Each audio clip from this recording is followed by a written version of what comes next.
Dear student, today we discuss the topic of philosopher king.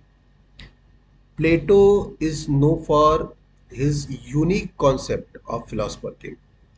who represent the class of reason. Plato soul की तीन quality बताता है। पहला reason या knowledge, दूसरा करेज और तीसरा एपिटाइट। जो फिलोसफर किंग है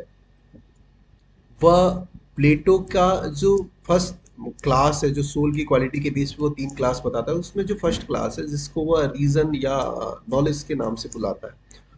फिलोसफर किंग उसी क्लास से बिलोंग करता है। क्योंकि प्लेटो का जो एजुकेशन सिस्टम है वह डिसाइड करता है कि फिलोसफर किंग की एलिजिबिलिटी क्या है और कितनी है, और कौन ऐसी एलिजिबिलिटी रखता है कि वह फिलोसफर किंग बन सकता है। प्लेटो जो है, प्लेटो के आइडिया का बेस है फिलोसफर किंग। क्योंकि जब उसके गुरु, जब उसके टीचर सुकरात को, जब उसको डेथ पेनाल्टी दी गई या फिर उसको जब मृत्युदंड दिया गया या फिर उसको मार दिया गया, तो प्लेटो ने जिस चीज पे सबसे ज्यादा वर्क किया, जिस चीज पे सबसे ज्यादा ध्यान दिया, जिस पे सबसे ज्यादा फोकस किया, और उसने जो एनालाइज किया कि ऐसी कौन सी चीज, ऐसा कौन सा कॉन्सेप्ट लाया जाए जिससे फिर दोबारा सोक्रेटिस जैसे किसी भी नॉलेजेबल मैन को या फिर किसी भी नॉलेजेबल इंसान को ऐसा मिसबिहेव न झेलना पड़े, ऐसा बिहेव न झेलना पड़े, ऐसा जो है पनिशमेंट न झेलना पड़े। क्योंकि उसको यह पता था कि अगर कोई भी नॉलेजेबल मैन, अगर रूलर होता, अगर कोई भी ऐसा व्यक्ति होता जिसमें नॉलेज है, ज्ञान है, या फिर जो ज्यादा चीजों को समझता, अगर चीजों को समझता, जिसमें फोरसाइटनेस होती, तो वह किसी भी सिचुएशन में किसी भी तरह से इस तरह से बिहेव नहीं करता, इस तरह से डिसीजंस नहीं लेता कि वो किसी अच्छे फिलोसफर को, किसी अच्छे नॉलेजेबल इंसान को फांसी दे दे या मृत्युदंड दे दे। तो इस चीजों से बचाने के लिए, इस चीजों से सोसाइटी को बचाने के लिए और सोसाइटी को ज्यादा बेनिफिट देने के लिए, ज्यादा लाभ पहुंचाने के लिए वह एक कॉन्सेप्ट देता है जिसका नाम है फिलोसफर किंग। वह कहता है कि जो भी, जहां भी philosopher king as a ruler रहेगा, अगर जिस भी सोसाइटी में, जिस भी स्टेट में फिलोसफर किंग का रूल होगा, वहां पे चीजें ज्यादा बेहतर होंगी, ज्यादा अच्छी होंगी, और सोसाइटी और जल्दी, आसानी से, जल्दी से, अच्छे तरीके से डेवलप करेंगी। तो फिलोसफर किंग का जो उसका कॉन्सेप्ट था, वह एक थ्योरी ऑफ जस्टिस और एजुकेशन का मिक्सअप था। क्योंकि वह जस्टिस से, किसी भी अपने थ्योरी ऑफ जस्टिस से वह लोगों को स्पेशलाइज करता है, और एजुकेशन से वह इतना कैपेबल बनाता है कि वह डिसीजन ले सके, और वह अपनी सोसाइटी को कुछ अच्छा दे सके, और उससे ज्यादा बेनिफिशियल चीजें प्रोवाइड करा सके। तो फिलोसफर किंग का जो कॉन्सेप्ट था वह एक यूनिक कॉन्सेप्ट है, और पूरे प्लेटो के आइडियाज का, प्लेटो का जो ड्रीम आइडिया है, जो आइडियल स्टेट का उसका जो कॉन्सेप्ट है, उसका मेन पिलर है। क्योंकि वह पूरा उसका कॉन्सेप्ट, पूरा उसका जो आइडियल स्टेट का जो कॉन्सेप्ट है, वह पूरी तरह से बेस है, पूरी तरह से डिपेंड है फिलोसफर किंग पे। और फिलोसफर किंग के लिए उसने एक पूरा एजुकेशन सिस्टम या एजुकेशन स्ट्रक्चर बनाया, उसने पूरा उसको बाय बर्थ टू 50 ईयर तक उसको एक एजुकेशन प्लान दिया हुआ है, कि जिसके बेस पे जाके कोई भी व्यक्ति एज अ फिलोसफर किंग अपने आप को क्या कर सकता है, क्वालिफाइड कर सकता है, या फिर वह अपने आप को एलिजिबल कर सकता है कि मैं एज अ फिलोसफर किंग, हमें कौन कौन सी चीजें बनने करनी पड़ेंगी या फिर हमें करना चाहिए। तो फिलोसफर किंग का जो उसका मेन मकसद था, एक्चुअली वह कहता था कि फिलोसफर किंग जो है एक इंटेलेक्चुअल पर्सन होगा, जो कहाँ से बिलोंग करता है, जो रीजन क्लास से या फिर जो नॉलेजेबल क्लास से बिलोंग करता है, और वह रूलर क्लास से आता है। और रूलर क्लास से आने के करते उसका जो कॉन्सेप्ट है, प्लेटो अपने आइडिया में, अपने फिलोसफर किंग संबंधित आइडिया में सबसे ज़्यादा इम्पोर्टेंस जो है वह रूलर क्लास को देता है। क्योंकि उसका यह मानना है कि रूलर क्लास ही स्टेट को डेवलप करने में, स्टेट को स्टेबल करने में, उसे प्रिजर्व करने में, जिसे वो गार्जियन क्लास भी कहता है, क्योंकि गार्जियन क्लास में दोनों आ जाते हैं। तो इन दोनों को वह सबसे ज़्यादा इम्पोर्टेंस देता है, और उसमें भी वह जो रूलर क्लास है जिसको वो संरक्षक वर्ग कहता है, तो उसको वह सबसे ज़्यादा इंपॉर्टेंस देता है। वह कहता है कि किसी भी स्टेट की यूनिटी के लिए सबसे ज़्यादा अगर जरूरी कोई चीज़ है तो वह इंटेलेक्चुअल क्लास है, वह जो है वह नॉलेजेबल लोगों का क्लास है। तो इस कारण से उसकी नज़र में जो फिलोसफर किंग है उसकी रिस्पॉन्सिबिलिटी और ज़्यादा बढ़ जाती है, क्योंकि वह हर चीज़ को पॉलिसी मेकर्स होते हैं। वही फिलोसफर किंग की पॉलिसीज बनाता है, वह उसे पॉलिसीज को लागू कराता है। तो उसकी रिस्पॉन्सिबिलिटी जो है वो कंपेयर में बाकी लोगों से ज़्यादा होती है, और इसीलिए प्लेटो सबसे ज़्यादा इंपॉर्टेंस अगर किसी को देता है तो वह अपनी सोसाइटी में, चूंकि तीन क्लास उसने, मैंने आपको बताया कि उसने तीन क्लास बताए थे, एक रूलर क्लास, एक मिलिट्री क्लास, और तीसरा जो प्रोडक्टिव या उपभोक्ता क्लास, तो प्रोडक्टिव क्लास को, तो वह सबसे ज्यादा इंपॉर्टेंस रूलर क्लास को देता है, फिर वो मिलिट्री क्लास को देता है, और कंबाइंड से इन दोनों को वह गार्जियन क्लास के रूप में बताता है। तो वह कहता है कि यह जो क्लास है, जो अभिभावक, जो संरक्षक वर्ग है, गार्जियन क्लास है, इसकी रिस्पॉन्सिबिलिटी सबसे ज्यादा होती है। क्यों? क्योंकि इनके आधार पे, इनके बेस पे, इनके आइडिया के बेस पे ही पूरी सोसाइटी क्या करती है, रन करती है, चलती है। क्योंकि उनको पॉलिसीज बनाने होते हैं, और पॉलिसीज कितना लोगों को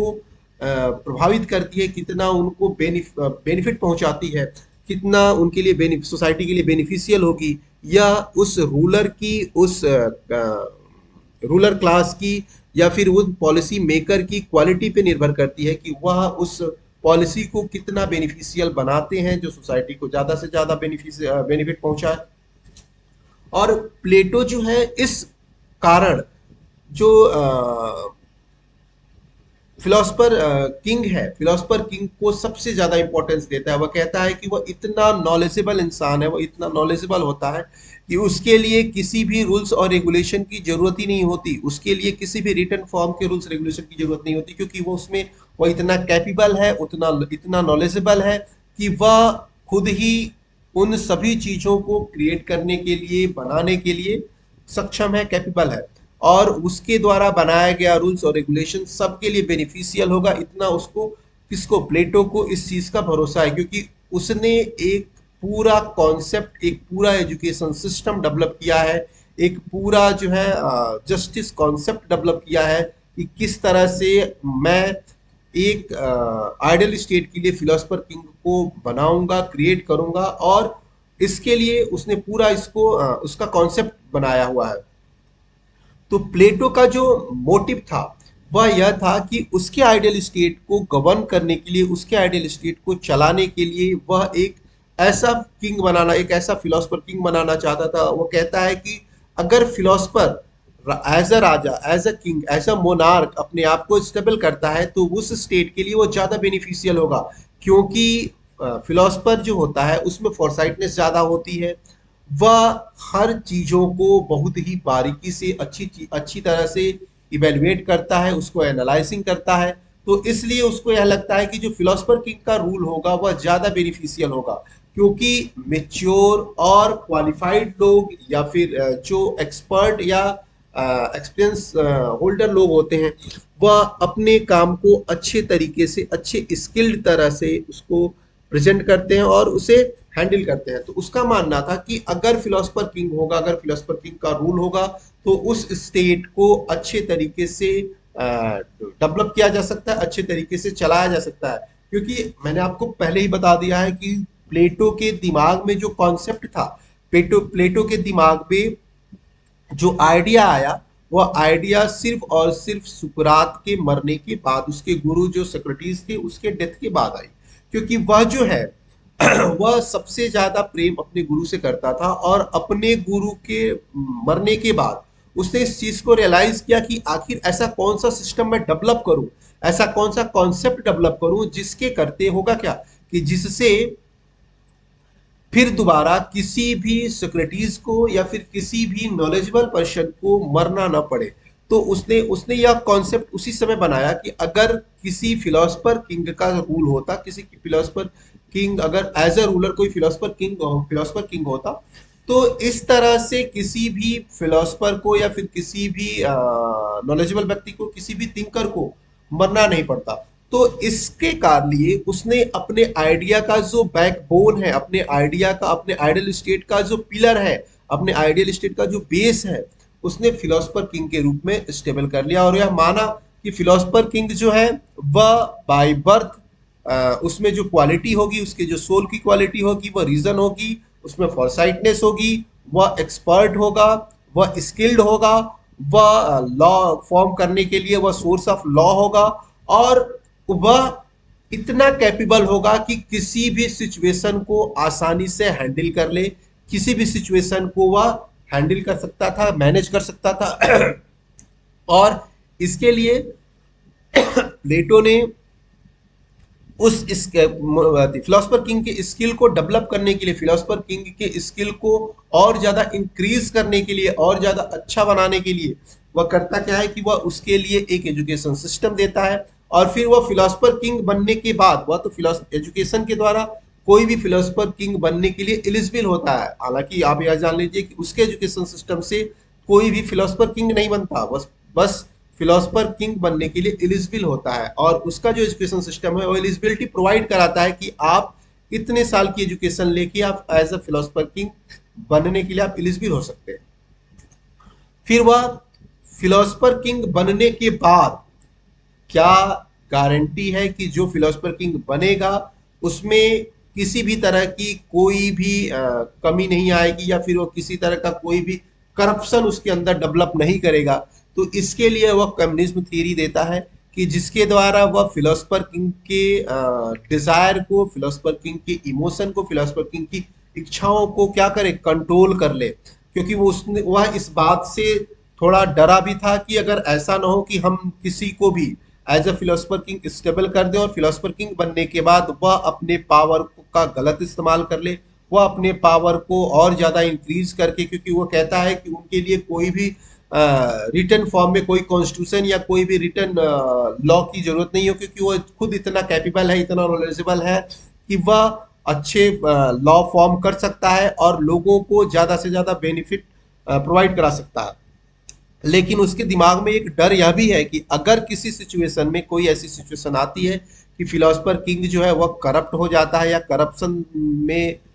लग जाता है, तो उसको कंट्रोल कैसे किया जाए। तो इसके लिए वह कम्युनिज्म थियरी देता है, जिस कम्युनिज्म थियरी के बेस पे वह उस फिलोसफर किंग को करप्ट होने से रोक सकता है, बचा सकता है। तो वह जहां एक तरफ वह अपने एजुकेशन सिस्टम से या अपने कॉन्सेप्ट के द्वारा या अपने थियरी के द्वारा वह फिलोसफर किंग को बनाता है, वहीं वह अपने कॉन्सेप्ट, अपने आइडियाज के द्वारा वह फिलोसफर किंग को करप्ट होने से बचता भी है। मतलब कि वह बनाता भी है और उसे प्रिजर्व भी करता है। उसका यह मानना था कि उसके आइडियाज के बेस पे अगर जो फिलोसफर किंग बन रहा है वह उसी के आइडियाज के बेस पे वह करप्ट भी नहीं होगा, और वो पूरी तरह से, चूंकि फिलोसफी दर्शन जो है वह उसे पूरे सोसाइटी से क्या करेगी, उसको एक ऐसा आइडेंटिटी देगी कि वह पूरी सोसाइटी में सबसे नॉलेजेबल पर्सन के रूप में जाना जाएगा, और वह अपने कम्युनिज्म थियरी के द्वारा उस नॉलेजेबल इंसान को करप्ट होने से भी रोकने की पूरी कोशिश करता है। Thank you.